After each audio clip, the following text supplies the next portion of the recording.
Hey, True Believers. Chris Mack coming at you today with Green Lantern Season 2, Number 1. And I'm glad that I went back and reread this book because I enjoyed it on my initial reading. However, going again, I missed some stuff. And that's always a good way to kind of go back and be like, hey, I missed this the first time. And I still need to go back and finish Season 1 because it was equally excellent. And I think what made this series such a breath of fresh air is the idea was taking a Green Lantern, Hal Jordan, back to his roots of just being a beat space cop instead of how, for the time Jeff Johns did a great job introducing all the different colored lanterns, etc., so forth. This kind of breaks it down to just focusing on him and all the things that can transpire in space. So that was the idea of the whole Morrison run in the beginning. Now I don't remember what happens because, like I said, I've not finished Season 1, but Hal Jordan is being celebrated, and he gets an upgraded lantern, which, keep in mind, we will touch on here in a minute. And the other thing that really makes this book unique is the artwork. I mean, as everyone's charging their power rings, I love how we have everybody here in the foreground. We have Oa, space, and then the Guardians that came before, which I believe they've passed at this point. But just a very beautiful, well-constructed panel. And I think here, this is where I got, when I initially read this, I got a little confused. Hal's asleep, sees all these different monsters, and then he has a vision of the Guardians speaking to him, talking about there's this crisis and that the Cosmic Grail has awakened. They have an Ultra War that they have to attend to in the multiverse. And all this gets a little hairy for me because, like I said, I didn't finish Season 1, so if you guys understand it, let us know down in the comments below. But they're saying, Hal's like, the Cosmic Grail was a sham. It wasn't real. But then one of them says, this is a new reality. The sham is what's real. And even Hal's a little confused on that. And that's all we really get on the Cosmic War, or the Cosmic Grail and the Ultra War, etc., so forth, which I'm assuming is going to be later plot points, because that's kind of how Morrison always functioned.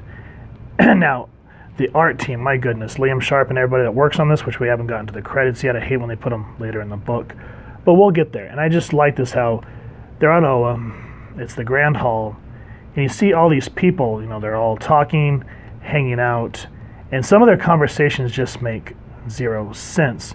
But I always like these because it kind of reminds me of a Where's Waldo, and you can kind of see if there's any characters you recognize. Like, I think Adam Strange is supposed to be in here somewhere as a cameo. But just a very well done paneling. And that's what I was talking about a minute ago, is each page is unique. It doesn't feel like panel, panel, panel, panel. It just gives it space to breathe and grow and be its own thing. Now we're introduced to this character, Officer Ray Kitaro. It's Rykaktoro. So if you guys can pronounce that, let me know. And again, he's sort of a C-3PO character where everything is sort of a calculation, and everyone's trying to find a reason to bail on him at this social function. So it's kind of funny in a dry humor sense, so make sure to check that out. And then 3 of our Earth Lanterns are reunited, John and Jessica Cruz, and they're telling Hal how he needs to come visit the homestead, and Hal's saying, this Earth to me is like my backyard when I was a kid. It just feels cramped when I knew that there's a whole world to explore. And I like how Jessica Cruz is like, well, I'm the opposite, where I don't like to be out in wide open spaces. And she says, I get it, don't worry. You can't go home again, right? So remember that too. So Hal ends up having to go to this planet called Maltus. And she's saying that there's civil unrest there.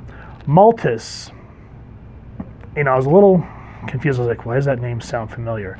We'll get into it in a moment.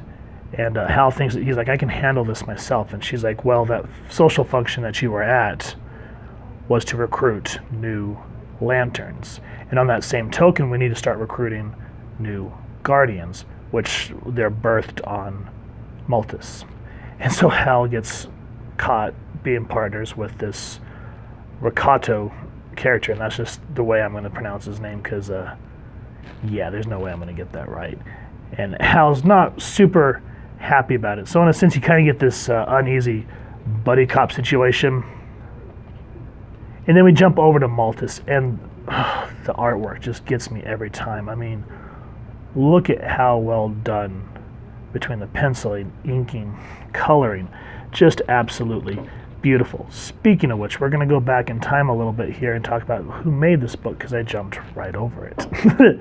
This is Grant Morrison writing, Liam Sharp, artist and cover, Steve Oliff, colors, Tom Orzanowski doing the lettering, and then there's everyone else that's working on the book.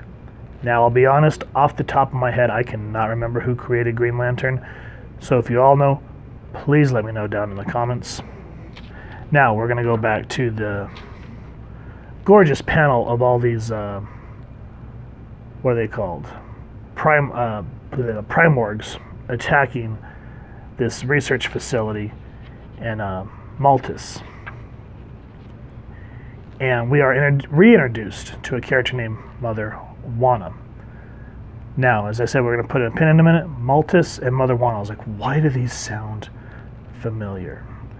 And the reason being is they were introduced in Green Lantern number 81 from 1970. I believe that was Denny O'Neil and Neil Adams at the time working on that series, which, if you've not read that time period, absolutely phenomenal run, just like O'Neil and Adams' run on Batman.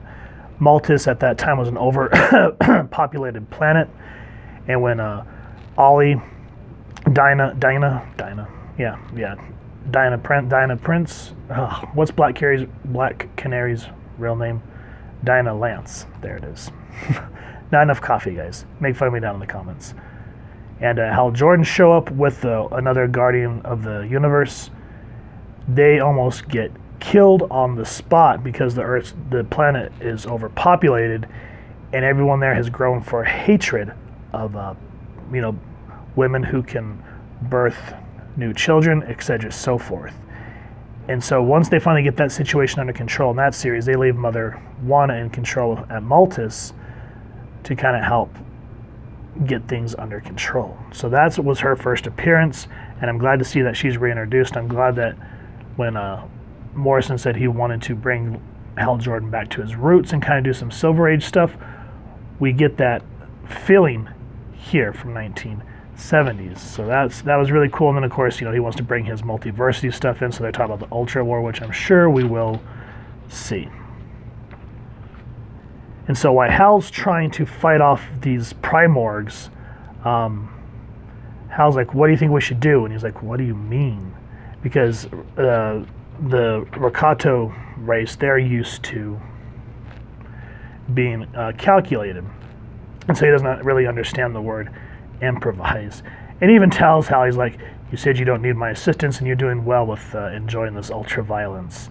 And again, some more Silver Age stuff here. We see this Primorg get punched in the face with World War II planes, which is a very beautiful panel. I think I can say that 3 times fast. So anyways, you can see, again, look at this, just gorgeous, gorgeous artwork. And you think that Mother Wanna's all creations, what these are, have turned on her, but there, to kind of pull an M. Night Shyamalan, there is a twist, and something happens that brings this Riccato character into the Green Lantern Corps. I don't want to give away the action because it's something I want y'all to read. And the last thing I do want to reference in this area is, remember the power battery at the beginning that they gave Jordan, and I said there was upgrades? Well, apparently his power now is he can turn back time, he can de-evolve things, and he's like, interesting upgrade. And the Ring's like, there's more where that came from, Jordan. This was just a field test. So again, I like when a writer can kind of take Green Lantern and, do different things with the Power Ring. I just kind of hope that future writers can kind of see what it is and either, organically retcon or expound upon. Because I hate when sometimes they'll do something and then it just disappears because they're like, well, that was a bad choice, or that's something we don't want to follow, and it just kind of mucks up the mythos, which has to cause another crisis to retcon all that stuff. But again, just look at this artwork here. I miss that, you don't get panels like this in every single modern comic. It just adds to this madness feeling that Mother Wanda's feeling in birthing these new young Guardians. Now, the last panel I want to say is, remember how Jessica Cruz said that you can't go home again? Well, there's something that happens that is going to force Hal back to Earth. And I like how the paneling here, it just gets closer and closer to his face, and he's just not happy with the decision that has just been laid down to him. So guys, Green Lantern, Season 2, number 1, excellent read. Now what I like here, well, first, kind of a warning, Grant Morrison takes some time to warm up to. Like, some of the books he reads, you'll kind of look at it and you're like, what did I just read? There are some moments in this, but with Morrison, you have to read the whole thing to understand some of the stuff that he's going on about, or else you're just going to be like, yeah, whatever. So make sure to continue on. I'm going to, for sure, because I've grown to appreciate the way he writes, and I always enjoy it. So with that said, this is a good jumping on point. It doesn't feel like you have to read like 6,000 issues. Like, if you don't know who Mother Wanda is, they do a good enough job of introducing who she is here. I just happen to remember reading that issue, and my brain actually kicked off the dust and went, hey, remember that? So yeah, excellent read. If you've enjoyed it, please first and foremost support your local comic shop and grab a copy. If you have enjoyed this review, we really would appreciate if you take a moment to hit like, share, and subscribe. Speaking of which, to all our subscribers, thank you so much for getting us to 100 subs. Really appreciate it, y'all. And we'll continue to bring you all as much awesome content as we can. And if you wouldn't mind hitting that fancy little power bell next to subscribe, that way as we continue to upload content, you guys will get notified. Come to the channel, and we love talking with y'all and hearing your feedback down in the comments or on our social media pages, which I'll make sure to leave the links in the description area. So with all that said, thank you so much for stopping by. Hope you all continue to have an absolutely amazing day reading, and happy hunting, true believers.